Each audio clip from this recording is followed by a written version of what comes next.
Okay, so this is my ePortfolio. I'm going to use this to study for the NB-COT, and I'm also going to use this during our fieldwork experience. I've decided to separate all of the maps by topic. So you can see here at the bottom, I started with the OTPF and then we got more specific as we went down. I think this will be really helpful for our fieldwork experience especially.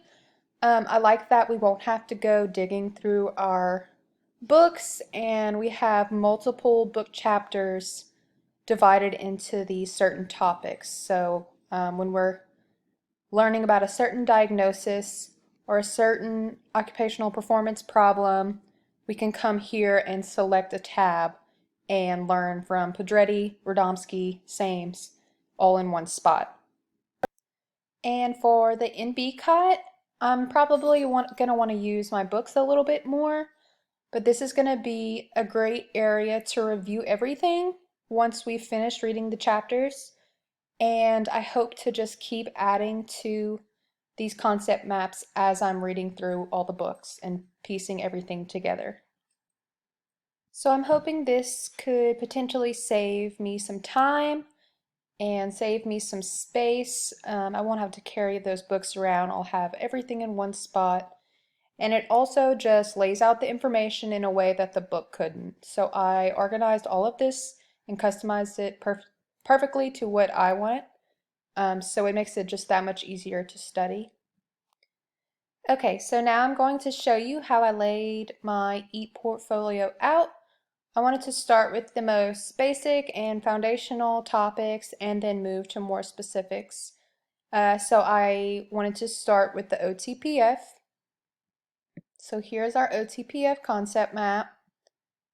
All the categories of the OTPF are broken up into their own topics. And then we also have a screenshot from one of our textbooks of the domains of occupational therapy. So next we have the frames of reference. These are just a bunch of screenshots from the book, but I wanted all the information that the book had. I just wanted it in this one place.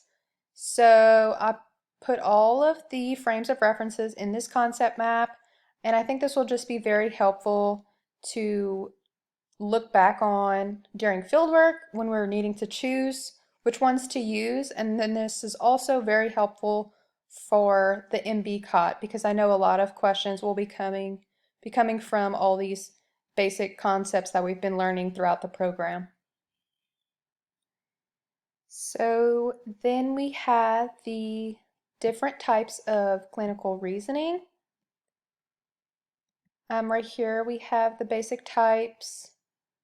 We have scientific, narrative, pragmatic, ethical, interactive, and conditional. And then we have these additional reasoning types: inductive, deductive, analytical, inferential, and evaluative.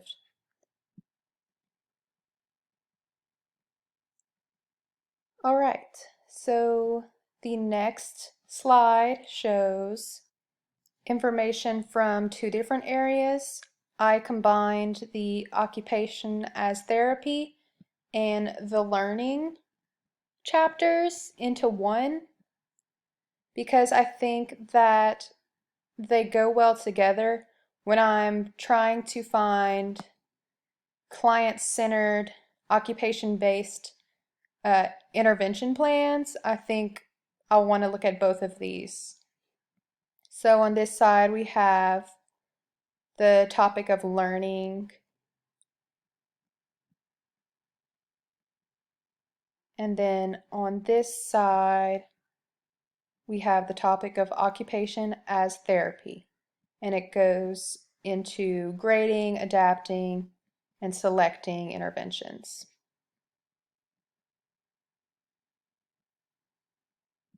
Okay, so next we have cognition. I've combined a couple of different concept maps into this one area just so I can focus on cognition only. So here we have, let's see,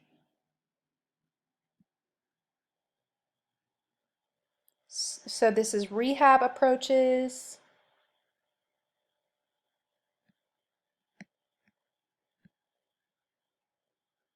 This is assessing abilities and capacities within cognition. Here are a few tables from the book that I thought were important.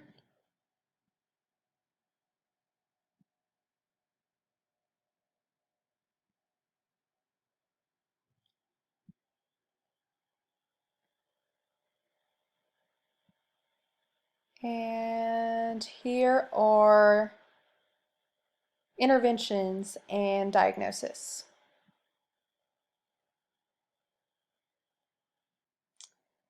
And so next we have the topic of vision.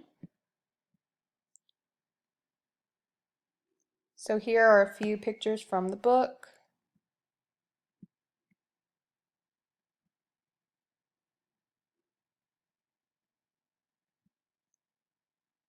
And then I've combined all the information into this one large concept map. So the role of vision in occupation, the different types of vision, deficits in visual acuity, and occupational limitations.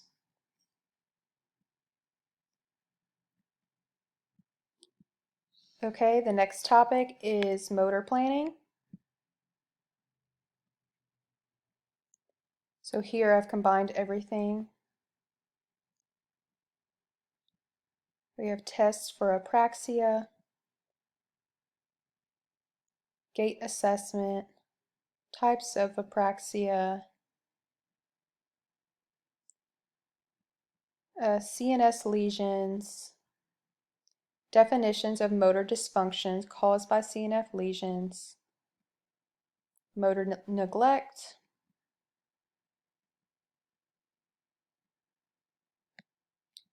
this is about reflexes,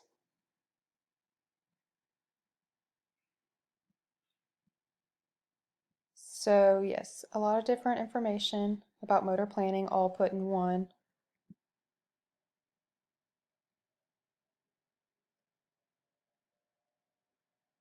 Here's just some more information.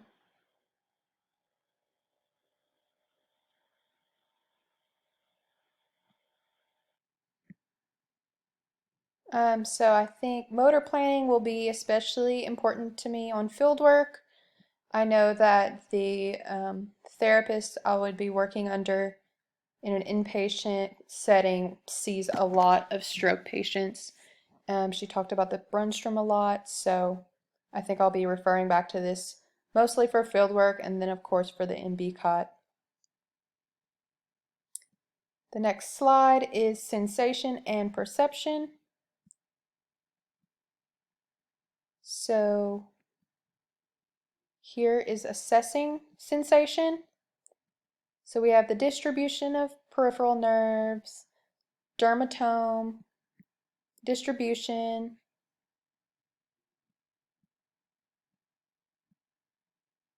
the neural pathways, Sims-Weinstein,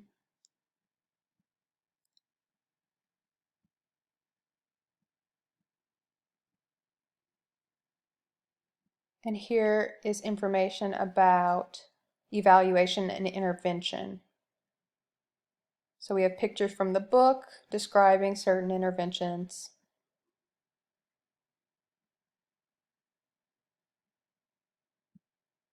And then just a lot of information on the different types of deficits and how to treat them.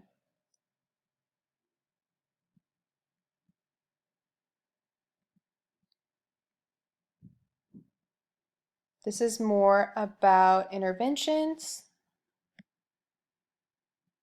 on certain diagnoses. And then this is assessment and intervention. More of the planning for perceptual dysfunction. So that is it for sensation and perception. And then lastly, we have range of motion, strength, and endurance. Okay, so here is our main concept map. So there's descriptions about endurance, range of motion, and then strength. These are some definitions we've learned. And then here's more on strength. We have testing, recording, interpreting, and then here's just an example of a test for grasp and pinch. Here is range of motion measurement. And then we have some influencing factors. So that is it for my ePortfolio. I have everything that we reviewed this semester put into one great spot, and I think it'll be perfect for our fieldwork experience and a perfect review for our NB cot, and we can just continue adding on to it. Thank you for watching.